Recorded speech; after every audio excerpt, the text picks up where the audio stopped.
Mouto a bêti libako est pasteur aller à Kamakam Libungaye. Pasteur mercenaire n'a pas bêti libako. Mais au finiment, Congolais a mati Céline de connaît près bêti bakoli a été pendant 2 semaines. Mais Congolais sont bons, les Congolais. C'est la volonté de Dieu. Peu n'a souligné, maladie est pour la moutonio sauter. Et ça pour na bateau Zambé et Mokatinde Liango. Alingi atala émission Yakambangu info plus aïe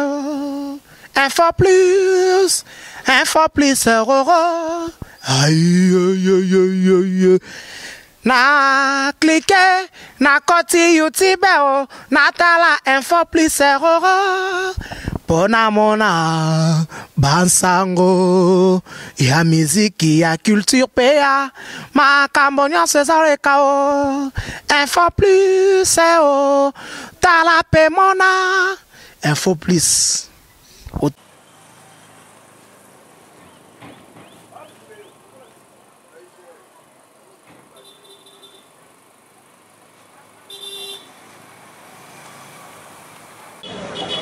Trois, 2, 1, 0, c'est parti.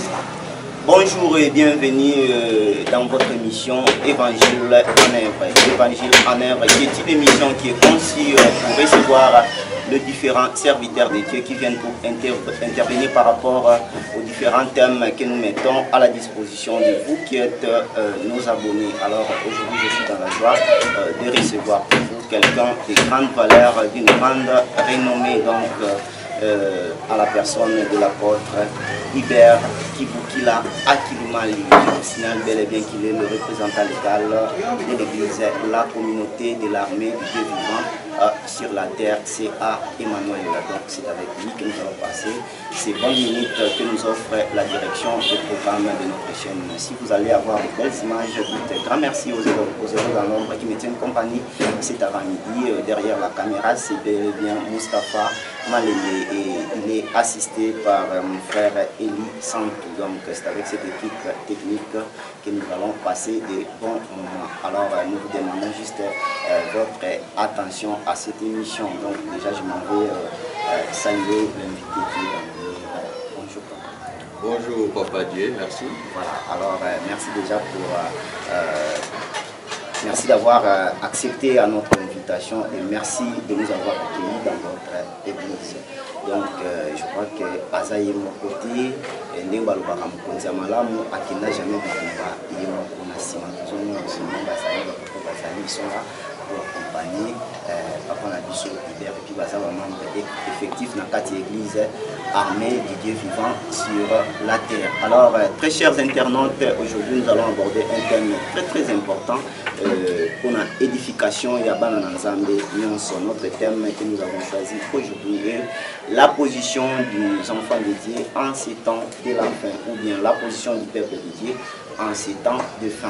Bana Nzambe c'est une base à la ndenge ni basi nitamusalo le ni na bangomba oyo yasuka. Déjà nous avons été représentés par Hubert Azan na kozali église na ye mais na koleka directement la ndeko baza na sima basi représenté moko toyeba bango pour que tokotana avec émission de son balingi directement na sima ya Hubert papa na biso pour se présenter et puis toleki l'équipe na suka bien de présentation. La mesa berger Hubert Mancha. Merci beaucoup. Merci Italien,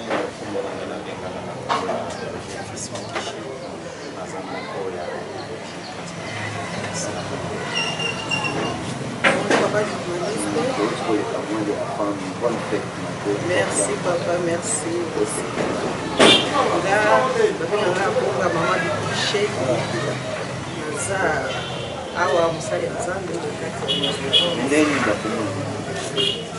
ngande mama ya prophète Hubert Kibukila. Alors papa on a dit sur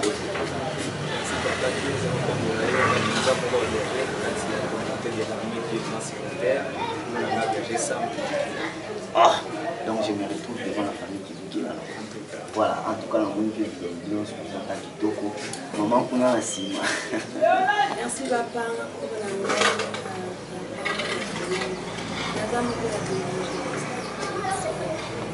Voilà, je crois, merci pour cette belle présentation. Donc, Nengen Alobaki directement, tout ce côté dans la 4e émission, dans le second tenu, qui est pasteur à l'automne de la Vierge. C'est comme ça que les choses s'est passé dans toutes les églises. Les gens en haut, tout le monde a ma casté, mais si au moins, le salaire à moi, pour ça, alors, thème la vie sur les pasteur de la position de la première des questions, différence entre créatures et Dieu. Merci Papa Dieu pour la question. Les amalons mimbi. Kasi ambona répondre à la question, na yo na remercier les sous pour na dingondimi ko yamba biso lelo. Pe na remercier Nzambe kwa sali biso ngolu Emmanuel Jésus de Nazareth pour tous rassembler dans moment où il y a pandémie na Ishika. La ligne on a remercié les sous ensemble parce qu'il y a tout Seigneur tout honneur parce que dans le langage na yo ozo l'église il y a papa Hubert, l'église apôtre Hubert et pourtant et au nazo ça n'est que pas encore l'église. Donc le maître de l'église c'est lui-même Jésus-Christ de Nazareth. Donc les églises n'angate naza le bon instrument oyo nazo représenter Emmanuel Jésus-Christ dans la communauté oyo. Voilà, pour nous répondre à la question na yo, la différence on est entre créature et ensemble na enfant de Dieu. Mais dans l'ingami mingito s'atteler dans le verset biblique côté bateau bazola na biso pas constater que les autres na mutu ya apôtre mais dans le peste selon la lumière des écritures. Zoana nous mukanda ya Genèse chapitre 5 verset 2. Parce dans za bosu na biso na mukanda na mbangu. Nous lisons le livre de Genèse chapitre 5 du 2e verset, nous lisons le de Jésus. Amen. Il créa l'homme et la femme. Il les bénit et il les appela du nom d'homme. Lorsqu'ils furent créés. Yoka, Bible est la mukanda na Nzambe tango akeli mutu. Abengi na kombo ya homme. Cela veut dire ba créature ya nyonso to monde na mukile za banzete, banyama, bambisi, nyonso za ba créature Nzambe. Mais parmi toutes les créatures de Dieu, ezaka la créature moko ezaki na ressemblance à Nzambe, na forme ya Nzambe c'est l'homme. Olandi. Donc mutu azape créature Nzambe, lokola nyama na banzete nyonso. Mais différence c'était l'homme a créé une ressemblance pe na image ya nani ya Nzambe. Olandi zokande ta Nzambe tie molimo na kati ya mutu. Mutu akomi mbala moko kela nani ya Yesu lo ressemblance na ye akomi ko vivre na souffle nani ya Nzambe. Mais ils appellent la question moko na konyana ba la question na yo fils de Dieu. Ils appellent la différence entre fils de Dieu et un enfant de Dieu. Dans l'Ancien Testament lorsque ba olobe la fils de Dieu, on fait allusion aux anges. Soit mukanda ya Genèse chapitre 6 verset 2 à 4 pour comprendre la différence entre fils de Dieu et enfant de Dieu. Salambam. Genèse chapitre 6 2e verset, nous lisons. Le fils de Dieu vit que les filles des hommes étaient belles. Bana ya Nzambe to les fils de Dieu za ba ange ba monete bana bato baza malamu ya basi. Eux ils en firent pour femmes parmi tous. Ah ba ange bakiti bosani ba ikolinga batu na mokili yao. Ma fils de Dieu. Si vous avez enfant de Dieu et qu'on compte en kati ya mokili. Et ça au moment où Yesu aye. Yesu est fils de Dieu, premier-né d'entre les anges. Soit moi mukanda hébreu, soit hébreu, soit moi hébreu. Soit hébreu chapitre 1. Ça va maman. Hébreu 1 verset 1 à 2. Hébreu chapitre 1 du premier verset. Oui. Après avoir autrefois à plusieurs reprises et de plusieurs manières parlé à nos pères et par les prophètes. 2. Dieu dans ce dernier temps nous a parlé par le Fils. Qu'il a établi héritier de toutes ces choses. Par lequel il a aussi créé le monde. Merci. Si vous avez verset Romains 8, 14. On comprend que tant que Yesu yaye, le premier né, il y a Nzambe, premier à ma fils naye, pour être tant que baptême, voir le que c'est lui, c'est mon fils bien-aimé, à qui j'ai mis toute ma confiance. Écoutez-le, je pense que vous voyez le passage. Donc, le premier des années, il y a Yesu. Mais tant que vous avez lié, tu continues à faire alliance, il y a Yesu, automatiquement, tu vas faire de Dieu. C'est un passage. Romains chapitre 8, 14e verset, nous lisons. Car tous ceux qui sont conduits par l'Esprit de Dieu sont fils de Dieu.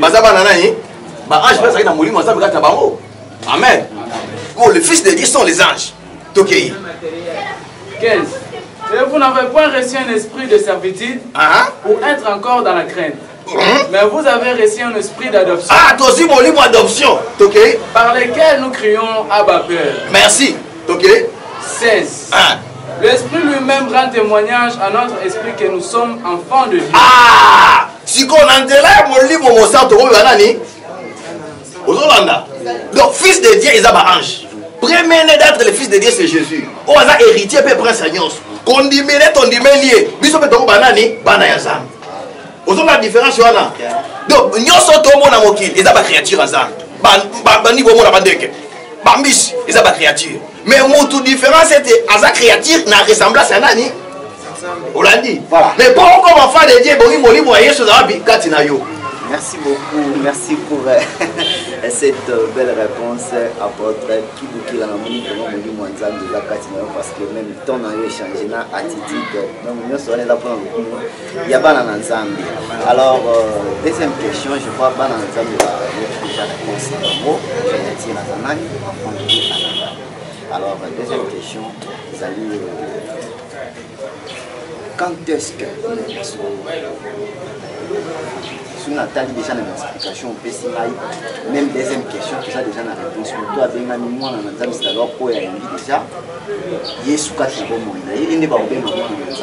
Donc surtout toujours dans la question, c'est déjà tout. Puis réponse dans la première question parce que au quotidien même à profondeur pour la discuter sur le fils de Dieu, non, enfant de Dieu. Donc je crois que pour le coup, on va dans réponse ou pour rassembler.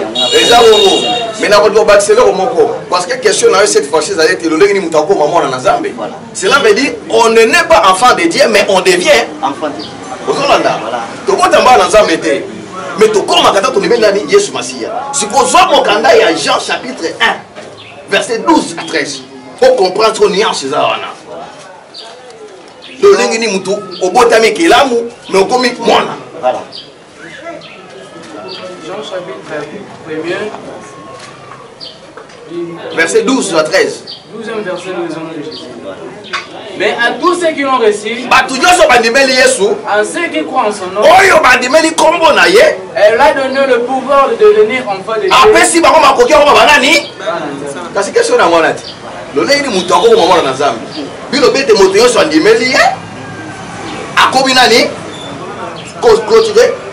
Non du sang. Mais ni de la volonté de la chair.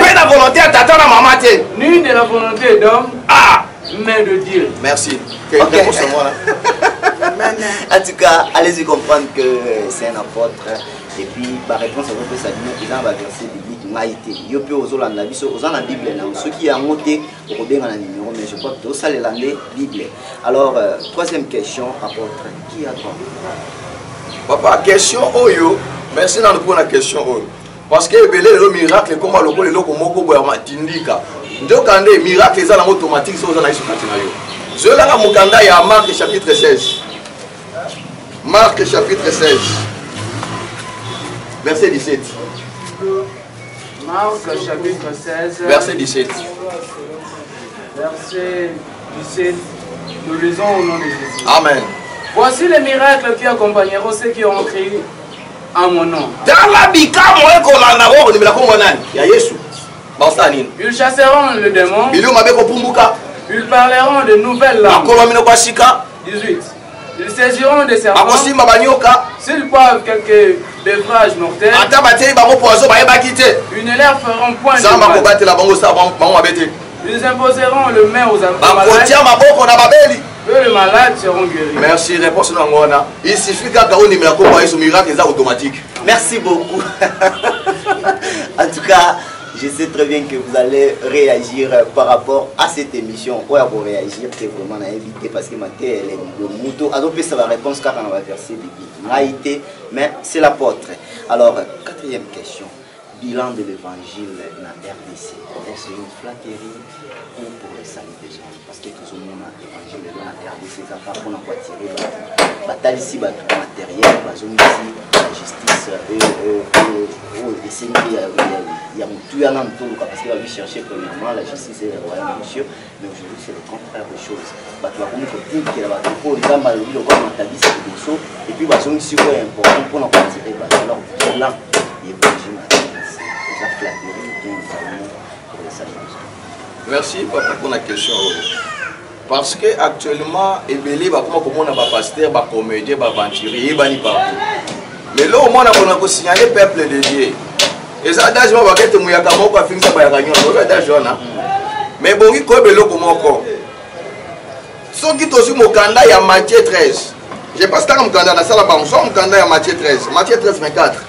Bible zo bete la biso lisola tata moko aloni biloko mala na kati langa na ye.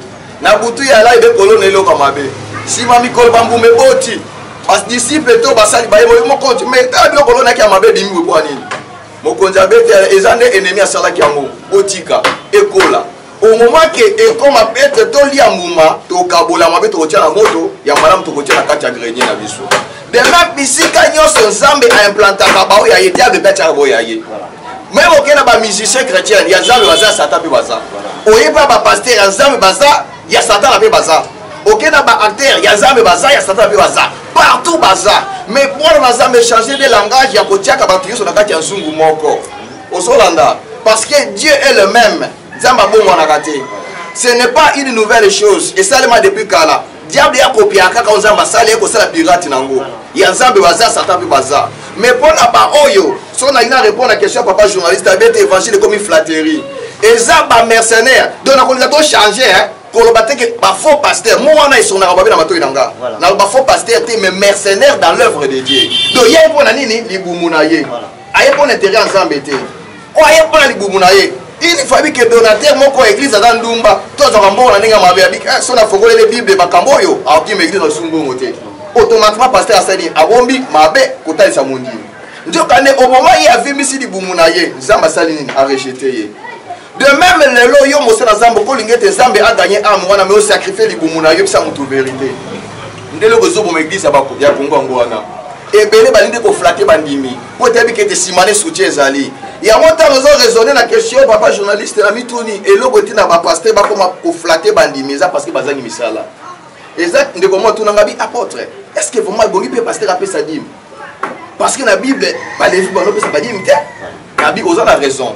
Mais pour nani nga na pesa kadimi abio pesa kadimi oui na pesa kadimi pe ba berse nyoso za ma pesa ngana kamba na ba pesa badimi wobi poni ba na zambe parce que une fois ba levi na Bible ba ba ngana osala lokote ba ba ne ko lona te ko bukate ba ba ne ko lia o ba na nzaba zo mema ne ba sakelo mbuma ba ma ko lia imaginez mutalo na kata sala kata pesa dima ni et lokote ni sacrificateur en wana mais actuellement biso ba sa na zambe netinga na za photographe na ba business nanga soki na zuma lifuti nanga c'est ça pesi dit masali sunu au contraire soki na pesi ya mozamba ko multiplier li sumu sala nanga yi yango koyeba pour le moment na confinement oyo président na biso mboka établi et que l'église dans la tête muto abeti li bakweza pasteur wali akamaka na libunga ye pasteur mercenaire ndako beta libapu mais on luka ketere azami akobonde la téléphone na continuer ba kopi na ye azanga kulia komela te. Merci beaucoup.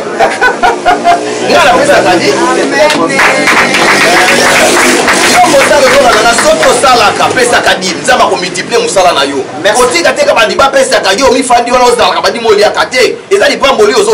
merci beaucoup l'apôtre Hubert Kibukila Akilimal.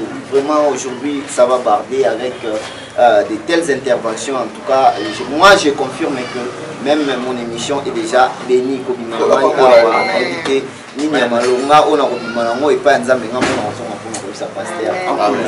Alors merci pour cette réponse pasteur. Maintenant en ces temps de la fin, quelle serait la vraie mission mission ya mangombanyo sur Mosela za fongora mukanda ya Matthieu 24:12. Matthieu chapitre 24 verset 12 nous lisons mon début. Amen. Et parce que l'iniquité sera accrue, l'amour du plus merci, c'est là. Maké Balembe. Masume kokoma mingi. L'amour du plus grand nombre c'est Ebele bolingo kokita. Merci. Et c'est lui qui persévérera jusqu'à la fin. Wa koita piko kina suwa ndasa nini? Na yemisho papa qui est Congo eza béni. Na Congo tozana ba pasteur, ba prophète, ba docteur aminene. Tomoni miracle alolenge na lolenge ba diama kolongwa na nzota batu ba délivrance ba veille na ba kufi ko sekwa tomoni on na Congo. Ozola na papa.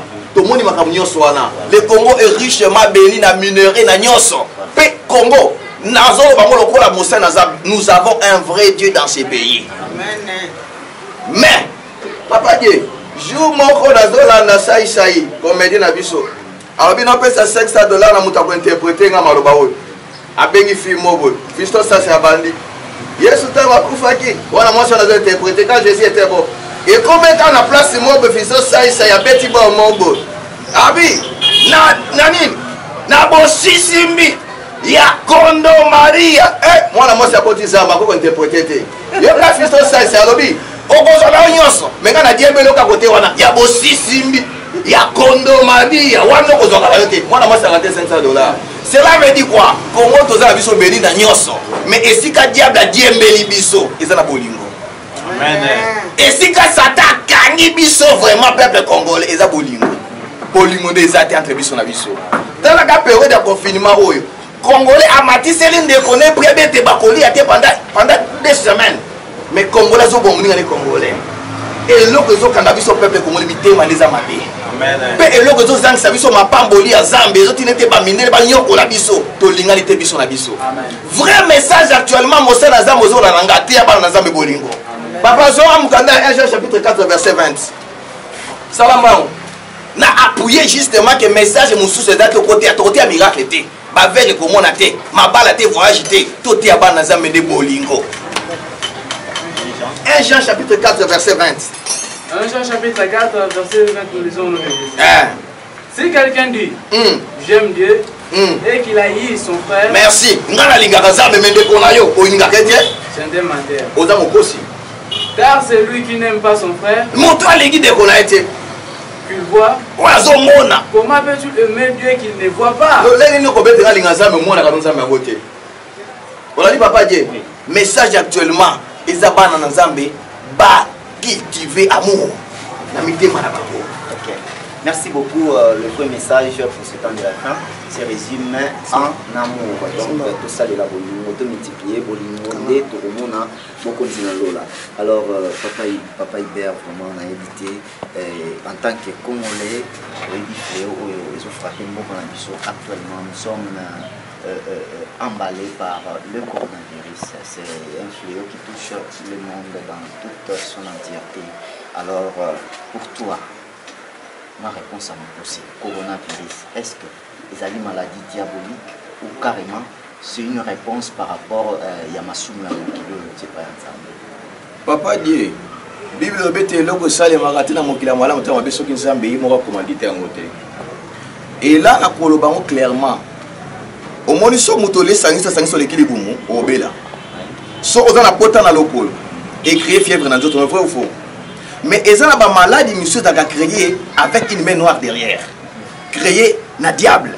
Papa, si on a dans la Bible, Akab, dans un manga, bon, il y a ça qui n'est pas. Ben si barrage, ben après ça monte pour faire, mais pour faire des nini. Ange moko tabita, tanga na botia luku, ta kwa tia confesse na ba prophète, na kole kanandila ba professionnel ba ketia kinda buna bitumba akufa. Mais ce que côté la bien mutaluka qui akaba kufa Nzambe. Mais et comment mettre ba syrien de ba sa nini, ba boma qui est. Ben Nzamba boba ma simanini, ya ba syrien. De même fleur c'est la volonté de Dieu. Peine à souligner, maladie est pour la moutonnion sauter. Et ça pour na bateau Zambé moko tindeli yango. Peuple de Déborah na malam. Et ça na bateau ka Zamba tindeli maladie oyo. Akab Zamba bomba misi ma Syrien mais Zamba le ka bomisa ye. Tata zola mukanda 1 Pierre, salambam. Zoa 1 Pierre chapitre 3 verset 20 à 22. Pour comprendre était derrière maladie nyonso Zamba kozala. Zamba continue à faire maladie songolo pour te bon mamutu mais ça la volonté est moko Zambé. Derrière même pandémie au bon monde frappé le monde entier, c'est la volonté de Dieu. Vas-y. Taram kandana. 1 Pierre chapitre 3 verset 20, nous lisons au nom de Jésus. Merci. Qui autrefois avait été incrédule lorsque la patience de Dieu s'est prolongée. Au jour de Noé, pendant la construction des l'arche dans lequel un petit nombre de personnes, c'est-à-dire 8, firent sauvés à travers l'eau. Cette eau était une figure de baptême qui n'est pas la purification de suir du corps, mais l'engagement d'une bonne conscience envers Dieu. Merci. Soukadana Moussa Nzambe. Bible le Bible. Mai o Zamba bomaka nango na tango Noé. Ezaki na wote pote peto la bato. Pote mokili et reconnaître les très hauts dominent sur le règne des hommes. Même ba puissant ya monde entier ba reconnaître Nzambe azali likolo na bango. Papa, landa nini fête ya Chine. O ba fêtaki année passée awa. Fête moko ningisa mokili ko la fête wana Chine te si la kate autant de semaines. Ba eleva ki ne mokili. Ezaki Nzambe te. Ba eleva ki ne makaba mokili. Bah c'est détourné qui n'a Zambé. Mais maladie oyo ayez pour être mokili et reconnaître qu'il y a un Dieu vivant sur cette terre. Amen. Bah reconnaître que les très hauts dominent sur le règne des hommes. Aux la président, aux la roi, le lot, président chinois reconnaître qu'il y a un Dieu. Aux Hollandais, même bah athée, bah reconnaître que Zambé a ça. Parce que jusqu'à présent, qui c'est malade de monanité? Le seul médicament natina virus yoyo, mokili mobimba to reconnaître que Zambé yende le vrai guérisseur. Merci beaucoup, on peut applaudir pour cette réponse. Donc en tout cas, moi je vous félicite et puis n'a pas sa félicitation à yo en chair et puis n'a beaucoup mis Nzambe par rapport à yo parce que c'est pas toi et puis et codifier bana Nzambe mingi. Alors maintenant position il y a bana Nzambe na moment ya confinement ba l'église za la ba bana Nzambe batika na nini malgré bazana banda. Papa il a aussi grâce à moi usate. Bozo la muganda na 7-3. Botanga passage wana. Pour vous comprendre il a aussi grâce à moi usate. Le président de Sion ko za ko kanga ba église na condamné était na pe pour yete. Yé azande garant de la nation. Après Nzambe na mukilizande yé. Mais biso bana Nzambe to bon la Nzambe na nzoto te me na molimo. Ko bon Nzambe za l'église te. Bilo l'air vient et elle est déjà venue. Où les vrais adorateurs adoreront le Père en esprit et en vérité. Total la mukanda Jean. Tant Yesu moi sur la base de discussion femme samaritaine. Abete boko sem la kaza me na ngomba. Yesabi mikolo zali ko ya esenga ba sem na Nzambe kana ngomba te. Mais bisika nyoso mutako za bon Nzambe Nzambe oyoka ye. C'est clair. Bisika nyoso Nzambe ko yoka yo. Mais yoka titi de bongo za nango na temps de la fin. Botanga passage wana. Néhémie chapitre 7 verset 3. Verset 3. Néhémie chapitre 7 verset 3. Ok. 3 nous lisons au nom de Jésus. Amen. Je leur dis, les portes de Jérusalem ne s'ouvriront pas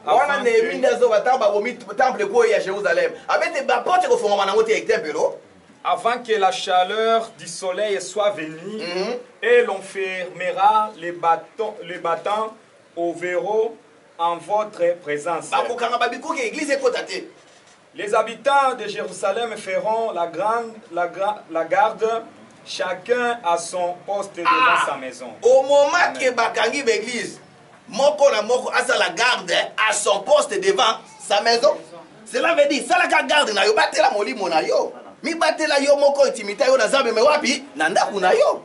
C'est simple. Merci beaucoup pour la réponse. Toujours qui n'a déjà malé vers la fin de notre émission. Alors, apôtre, maintenant, Lelo, le Baki, tous ensemble, Kakamoko, Wassan, mais est-ce que l'église, Lelo, beaucoup l'ensemble, tout pour s'engager, Bissonion, ceci, Kamoko, pour adorer seulement un seul Dieu, pourquoi? Est-ce que plus tard, tu vas aller Papa, question est à Malamingi. Basel Nzambe, Bozo Mkanda, Marc 9, 38 à 40. Na Moussous Azulinga, Jean 11, 49 à 52. Des passages de Mboba Telon Madame. Nabaneli. Marc 9, 38 à 40. Et Jean 11, 49 à 52. Yo quand nous répondons, nous avons tout développé le passage. Papa, vous savez la bataille, si quand nous sommes, ils ont habité ça malam. Mais sauf qu'ils ont volonté ensemble pour réussir. Les lois prophéties du Marguerite comme attamo église comme catholique église monsieur Kozalate naza contre ma vision en athée mais yeba était tous dans ma comité papa au moment que bana il y a ancien testament antiquité na kati ya bible bazwa qui même vision na tour de Babel batonga kanda ko moko de sorte que babita nyoso mokili ba se retrouver na ndako na ni le salemaki Zamba tchaki confusion parce que ce n'était pas la volonté de Dieu. Parce qu'aujourd'hui, ceux qui volontaires Zamba mettre l'église c'est comme un mot qu'on a monde entier et qu'on réussir. Mais ceux qui sont dans risque à diable si ma vision oh et qu'on se tenir aucun jour et qu'on réussir te. Regarde quoi tour de Babel. Baliete ndauka moko Dieu se fanda. C'est le jour là que Dieu a semé la confusion parmi la race humaine. Oh et comme était, vous savez, il y a pas Zalibaya oh hakuna matata. Oh betu metuba va attends. Makambo changea jour wana et comme mino comme belé parce que confusion ça c'est pas là qui visite pas de sika moko aux Hollanda tanga passage wana Marc au chapitre 9. 38 à 40. 38e verset nous dit. Voyez rapidement. Jean lui dit, Voilà. Maître, nous avons vu un homme qui chasse des démons en ton nom. Et nous l'avons empêché parce qu'il ne nous suit pas. Yoka, jour mo ba école so habite mais to moni papa mo na balabala azo benga na ba démon na kombo no Yesu. To bise yo, on la na biso te, o sembla na biso na Yesu te. Longwa, tika o benga na milio mabe. Yoka réponse à Yesu. Ne l'empêchez pas. Yesu abo pe qui s'arrête. Répondit Jésus. Ah? Car il n'est personne qui faisant un miracle à mon nom Moto mo te ko sa bika mo na kombo nanga. puisse aussitôt après parler mal de moi. To si manangwa ba no figa nga Nzambe, to nga Yesu. Jamais. 40. Qui n'est pas contre nous et pour nous. Merci. Moto Yesu za contre biso te azel na biso. Bon préparer deuxième verset. Cela veut dire quoi? Zo mukana na salamba mo na Nzambe. Jean, toujours Jean. Oui, salamba. Bon, soit tu sois 1 Corinthiens 3, 1 Corinthiens. Yo kapona développer bango pota eza muke. Na passage wana.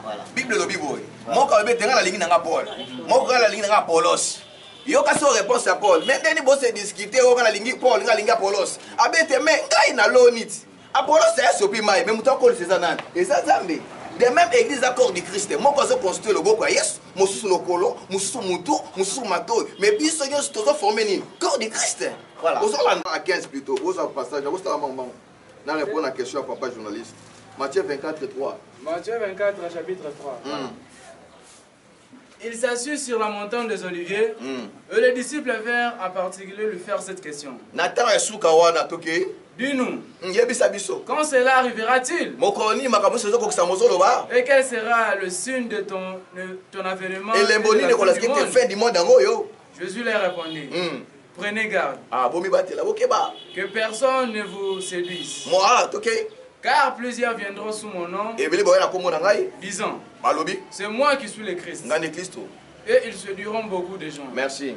Vous attendrez parler de guerre. Eux de bruit de guerre. Gardez-vous d'être troublés. Merci. Car il faut que ces choses arrivent. Mais ce ne sera pas encore la fin. Une nation se lèvera contre une nation. Merci. Et un royaume contre un royaume. Merci. Sautez 12, 13, 12, 13, des passages. 12. Yoka. Et parce que l'iniquité ce sera accru. L'amour du plus grand nombre mais celui qui persévérera jusqu'à la fin sera sauvé. Mais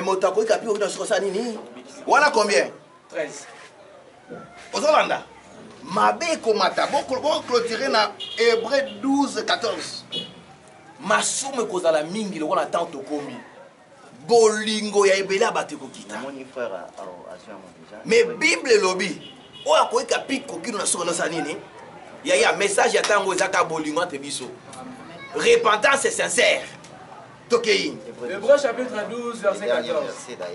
Recherchez la paix avec tous. Merci, recherchez la paix avec tous. Et la sanctification. Et la sanctification. Sans laquelle personne ne verra le Seigneur. Recherchez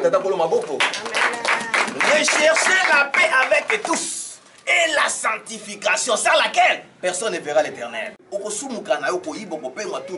Mais à tout moment, et là, vous êtes David, Nzamba ben homme selon mon cœur, yaya. Malgré Aboma, Batuna, Makile Belé. À chaque moment que David a balé Sumuka, il y a balé qui peut être moi si Azali Toban, mais si Bitima Betima Bolongo, na Sum qui Zabeli Bisangaï. Mais là, vous êtes qui Zamba ben David, l'homme selon mon cœur. Peuple congolais, tout adapté. Attitude de David. À chaque moment que Orosumuka Libosan Zambi. Cause la va interpeller yo, lequel le s'est sanctifié. Jésus revient bientôt. La fin de toutes choses est proche. Tout le Kanzame na solognos. Tout qui veut bolingo entre au peuple congolais. Sans laquelle personne ne verra l'Éternel. Voilà, sans laquelle personne ne verra l'Éternel. Je crois vraiment nous sommes pratiquement à la fin de notre mission et Papa Hubert, moi Motika Merci Papa journaliste. N'a pas simboté premièrement dans la grande communauté de l'armée de Dieu vivant sur la terre où est régorgé bana nyonso nzamba pe singana kamba pe na pesi susumbote na peuple congolais pe population ya monde entier na tous les 5 continents ba kolanda émission Oyo na Pesibino Mbote. Soyez richement bénis au nom de notre Seigneur Jésus-Christ de Nazareth. Merci beaucoup, Berger, au Pessimon, à 2 personnes. Ok, sur la grande communauté de l'armée du vivant sur la terre. Ma famille, voilà, tous les qui 2 personnes. Merci beaucoup. Journaliste na Pessimbote na communauté à Emmanuel. Na réunion sur bazala bazana banda kueza la baito na bango elongo katikati na esika na bosani pe côté sambote pe na libota na ngamo bimba. Voilà, merci beaucoup na libota no maman to leki na moni maman zo sekakaka Gaspé na Pessimbote na communauté nyonso ya Dieu vivant sur la terre bana nyonso ya ngai ya molimo na ya nzoto na pesi lisusu mbote na bao nyonso bakoyoka biso o bakolanda liloba o ya nzambe apambola bino aprotéger bino na fléau munene ya coronavirus. Amen. Merci beaucoup maman to leki directement. Merci papa nga pe na pesi mbote na bandeko nyonso oyo bazolanda biso na tango oyo pe na communauté ya Ahmed Diva nyonso pe na pesi mbote na papa na biso apôtre ya Nzambe papa Iber ataza pe na ngai mbote ne lisusu pe mbote na yo moko. Merci ya na biso moi sikuna. Merci na pe na pesi mbote na ngai na communauté na biso de l'armée du Dieu vivant sur la terre pe na pesi mbote na libota na ngai. OK, voilà. 2 3. Ça va. Voilà, alors essaye déjà version là. Ça va. C'est beau. C'est beau. Toujours un téléphone. Téléphone. On peut tourner. Voilà, alors merci beaucoup. C'est par ma salutation au Yondé Tokomina Souka. Ça n'est fini pour aujourd'hui. Car dit-on, les bonnes choses ne dire jamais. Si vous avez médité, grand merci encore une fois à Mustafa Malembe, à mon ami Eli Santou. Et puis merci à toi, l'apôtre Kibukila, d'avoir été des nôtres dans cette émission. Et puis merci à tous ceux qui sont venus pour intervenir dans cette émission. Sinon, moi je vous retrouve prochainement. Mais je vous laisse entre les mains du prophète parce que tout ça est là. Merci papa Dieu pour la sous-émission na biso na lingna lo ba pour na peuple de na moment pandémie oyo et déranger yo chrétiens au début la Masiate parce que ngi tout autant na mukanda ya 1 Pierre chapitre 3 verset 20 à 22 maya Noé ezaki lokola et côté sur la conscience ça va reconnaître Nzambe de même pandémie oyo peut être mokilé reconnaître qui est Dieu et ça justement obligé de l'engagement d'une bonne conscience pour reconnaître que Dieu existe na moment oyo il faut vaquer dans la prière bobo sa Nzambe te o nyonso ozana recours et pas Nzambe ozala abikisama nde na boye na pesi bino lipamboli oyo eza message oza mapesi pendant ma bonne ligne azaki na rona tina pandémie eza Psaume 91 1 à 16 ozo répéter ango maloba oyo olongoli na 3e personne okomisa na première personne iko malwa sujet na yo ya prière pe kotia makila yeso na ba porte na biso lokola ban Israël batiaki na moment fleu kota na kati ya Israël avec tout le respect basa na Nzambe totanga mukando mbangu yo pozola na répéter sima na biso Psaume chapitre 91 verset 1 à 16 nous lisons au nom de Jésus-Christ. Celui qui demeure sous l'abri du Très-Haut repose à l'ombre du Tout-Puissant. Je dis à l'Éternel, mon refuge et ma forteresse, mon Dieu en qui je me confie. Car c'est lui qui me délivre du filet des oiseleurs, de la peste et de ses ravages. Il me couvrira de ses plumes et je trouverai un refuge sous ses ailes. Sa fidélité est un bouclier et une cuirasse. Je ne craindrai ni les terreurs de la nuit, ni la flèche qui vole de jour, ni la peste qui marche dans les ténèbres, ni la contagion qui frappe en plein midi.